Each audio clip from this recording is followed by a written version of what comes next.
దేశంలోని మరే రాష్ట్రంలో ఇవ్వని విధంగా ముఖ్యమంత్రి సహాయ నిధి ద్వారా పేదల వైద్యానికి సీఎం చంద్రబాబు నాయుడు ఆర్థిక సహాయం అందించడం పట్ల రాజమహేంద్రవరం రూరల్ ఎమ్మెల్యే గోరంట్ల బుచ్చయ్య చౌదరి కృతజ్ఞతలు తెలిపారు. ఆయన గాంధీపురంలో ఉన్న నివాసంలో బుధవారం కడియం రాజమహేంద్రవరం రూరల్ మండలాలతో పాటు కార్పొరేషన్ పరిధిలోని డివిజన్లలో పలువురు లబ్ధిదారులకు సీఎంఆర్ఎఫ్ చెక్కులను గోరంట్ల అందించారు. ఈ సందర్భంగా CM Chandrababu, deputy CM Pawan కళ్యాణ్కు ఆయన కృతజ్ఞతలు తెలిపారు.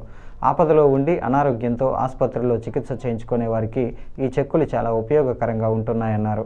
ఎవరికీ పైసా ఖర్చు లేకుండా తమ కార్యాలయం ద్వారా అన్ని ఫైళ్లను పారదర్శకంగా పూర్తి చేస్తున్నామన్నారు. కూటమి పార్టీల నాయకుల సమక్షంలోనే లబ్ధిదారులకు అందజేస్తున్నామని వివరించారు. పేదల విద్య, వైద్యానికి అత్యధిక ప్రాధాన్యత ఇస్తున్న కూటమి ప్రభుత్వానికి మద్దతుగా నిలవాలని కోరారు. AMC chairman Marni Vasudev, TDP rural అధ్యక్షుడు Matseti Prasad, tourism corporation director Vasireddy Rambabu, Panduri Apparao, Kurukuri Kishore, Talari Murthy తదితరులు ఈ కార్యక్రమంలో పాల్గొన్నారు.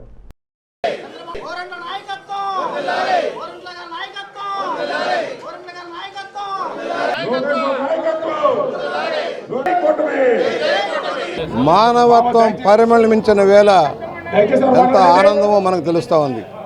పేద ప్రజల గుండెల్లో శాశ్వత నివాసం కల్పించే చంద్రబాబు గారి నాయకత్వం కింద ఇవాళ అనేక సంక్షేమ కార్యక్రమాలు అమలవుతున్నాయి. ముఖ్యంగా ముఖ్యమంత్రి సాయం నుంచి భారతదేశంలో ఏ రాష్ట్రంలో లేని విధంగా పేదలకు వైద్య ఖర్చులు భరించడం కోసం అనేక సంక్షేమ కార్యక్రమాలు అమలవుతున్నాయి. దానిలో ముఖ్యమంత్రి సాయం నుంచి ఇవాళ మన నియోజకవర్గంలో 3 కోట్ల రూపాయలు ఇప్పటికే ఇచ్చారు. 257 మంది పైచలకు లబ్ధిదారులకు చేకూరింది.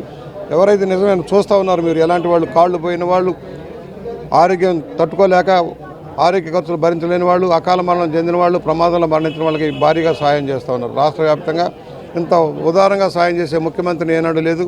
గతంలో కూడా నేను 5 సంవత్సరాల్లో దాదాపుగా 10-12 కోట్ల రూపాయలు సీఎం రిలీఫ్ ఫండ్ ఇచ్చాం. మళ్ళీ ఇవాళ ఇప్పటికే 3 కోట్ల రూపాయలు ఆల్రెడీ సాయం అందుతుంది. ఇంకా పెండింగ్లో ఉన్నాయని చేస్తున్నాం. ₹1 ఖర్చు లేకుండా వారి ప్రాసెస్ అంతా మేమే చేయించి చెక్కులు తెచ్చి నాయకుల సమక్షంలో వారికి స్వయంగా ఇస్తున్నాం. ₹1 ఖర్చు లేకుండా ఎలాంటి అవినీతి అక్రమాలకు చోటు లేకుండా చేస్తున్న విధానం గణనీయంగా ఉంది. దానికి ముఖ్యమంత్రి గారిని అభినందనలు తెలియజేస్తున్నాం. దానికి సహకరిస్తున్న మోడీ గారికి, లోకేష్ గారికి, పవన్ కళ్యాణ్ గారికి కూడా అభినందనలు తెలియజేస్తూ ఇది పేద ప్రజల ఆరోగ్యాన్ని కాపాడటం కోసం ఆరోగ్యశ్రీని కూడా పరిరక్షణ చేసి ఆరోగ్య రంగంలో పేదలకు కూడా ఉచితంగా వైద్యం అందేలాగా చేయటం, రాబోయే రోజుల్లో 24 లక్షల రూపాయల దాకా కూడా ఇన్సూరెన్స్ పథకం అమలు చేయడం కోసం రాష్ట్ర ప్రభుత్వం కృషి చేస్తుంది. ప్రతి పేదవాడికి కూడా వైద్యం అందరికీ అందుబాటులో ఉండాలనే లక్ష్యంలో చంద్రబాబు గారు చేసిన కృషికి ధన్యవాదాలు తెలియజేస్తూ ఈరోజు నా లబ్ధిదారులందరూ కూడా నూతన సంవత్సర శుభాకాంక్షలు తెలియజేస్తూ ఉన్నాం.